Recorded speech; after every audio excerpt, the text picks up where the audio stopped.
రేవంత్ రెడ్డి గారు ఎప్పుడైతే ఈ యొక్క బీజేపీ బ్యాక్ ఎండ్ లో బీజేపీ తెలుగుదేశం అండతో గద్దెనెక్కిండో, కాంగ్రెస్ ప్రభుత్వం ముఖ్యమంత్రిగా ఉన్నాడో ఉంటూ ఈయన కాంగ్రెస్ పార్టీ ముఖ్యమంత్రి బిహేవ్ చేయట్లేడు, ఓ ఎన్డీఏలో ఒక భాగస్వామిగానే బిహేవ్ చేస్తున్నాడు. మనం పలు బహిరంగ సభల్లో బహిరంగంగా ఆయన నరేంద్ర మోడీ గారిని పొగడము, అదేవిధంగా చంద్రబాబు నాయుడు గారిని తన గురువు అని కీర్తించడము, అదేవిధంగా తెలంగాణ లోపల టీడీపీ పార్టీ బతికి బట్టగట్టాలి అని ఈయన సభల లోపల తెలుగుదేశం జెండాలు రెపరెపలాడడం ఇవన్నీ చూస్తున్నాం. అంటే ఇవన్నీ కుమ్ముక్కు రాజకీయం జరుగుతుంది. పేరుకే కాంగ్రెస్ పార్టీ ముఖ్యమంత్రి రేవంత్ రెడ్డి గారు, కానీ మొత్తం ఎన్డీఏ భాగస్వాముల కంటే ఇంకెక్కువగా నరేంద్ర మోడీ గారికి, చంద్రబాబు నాయుడు గారికి వీర విధేయుడిగా బిహేవ్ చేస్తున్నాడు. అయినా కూడా కాంగ్రెస్ అధిష్టానం, ఢిల్లీలో ఉన్న కాంగ్రెస్ అధిష్టానం ఏమాత్రం చర్యలు తీసుకోలేదు.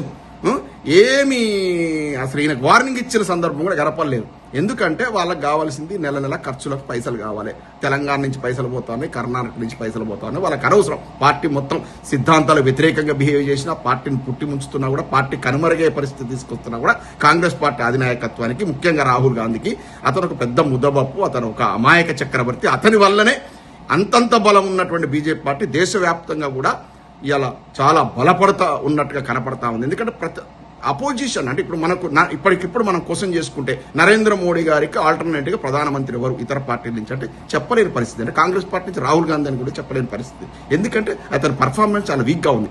సాక్షాత్తు తన పార్టీ ముఖ్యమంత్రి రేవంత్ రెడ్డి గారు నరేంద్ర మోడీ గారితో కరచాలం చేస్తూ, నరేంద్ర మోడీతో అత్యంత సన్నిహితంగా ఉంటూ, నరేంద్ర మోడీ గారిని ప్రేజ్ చేస్తూ, చంద్రబాబు నాయుడు గారి పార్టీ అయినట్టు టీడీపీ పార్టీ జెండాలు రెపరెపలాడుతుంటే ముఖ్యమంత్రి సభ లోపల చర్య తీసుకునే దద్దమ్మ రాహుల్ గాంధీ ఉన్నప్పుడు కాంగ్రెస్ పార్టీ పరిస్థితి ఎట్లుంటుంది?